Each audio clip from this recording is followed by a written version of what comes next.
include the support for actually putting in place the organisation.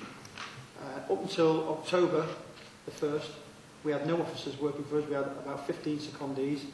We had an executive members and we had members of the council. Some of us were doing all sorts of jobs. When the chief executive came on board, he started doing some of the work. But between us, we've done most of it ourselves. We brought on some consultants, which weren't in the bid. It's given us capacity to actually do now the work for example, setting up the processes for recruitment and so on. As a result of that, instead of actually having just a third tier of officers recruited by April, we'll actually have all the managers recruited, which I believe is very important because that means all the members of staff will know whether they've got a job or not. It brings a lot of certainty and it stabilises the organisation as we go forward from the 1st of April. So we are bringing forward that recruitment process. And just to give you a feel for the numbers, in the 4th and 5th tier, which weren't in the original plans to be done by the 1st of April, we are talking about 600 to 700 jobs to a point between now and the 1st of April. So as you can see, the sort of capacity issues that we need to have in place to get staff settled. So when the 1st of April comes, we move through a smooth transition on day one. Secondly, we are bringing forward costs. It was envisaged in the regulations that what would happen is all the staff would chupi over to the new council on the 1st of April, and then we would actually start the redundancy programme. And that gives us a 6-month period where we have to go through the consultation process and so on before people start leaving the organisation.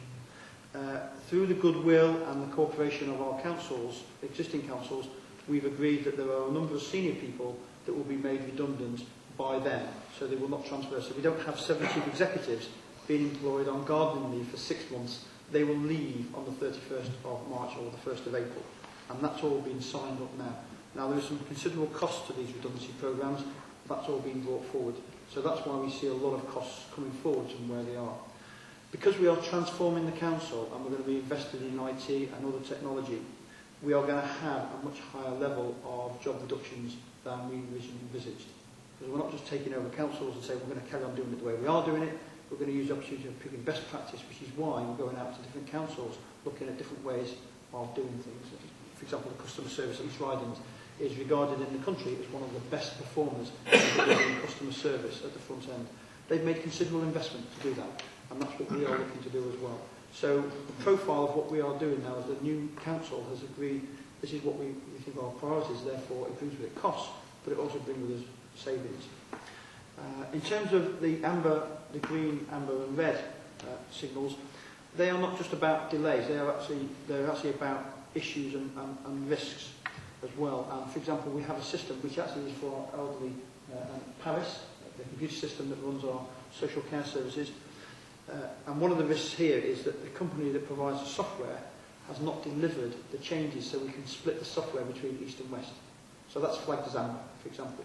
That doesn't impact on the service delivery. What it impacts is on the management being able to organise in the 2 districts. So what we're going to be doing is sharing effectively a computer system for a lot longer than we anticipated. And there's a lot of things like that which clearly in the bid we envisaged that we could do it within 9 months, that actually when you get into it are much more complex and difficult to do. So that's why some of the things are flagged as amber. County-wide, there are many organisations, and I'm particularly thinking of the Cheshire Youth Orchestra and that sort of thing. How is the executive member for culture going to address that? Because obviously the county will be split. I think it would probably certainly be part of a joint arrangement across East and West Cheshire. Sorry.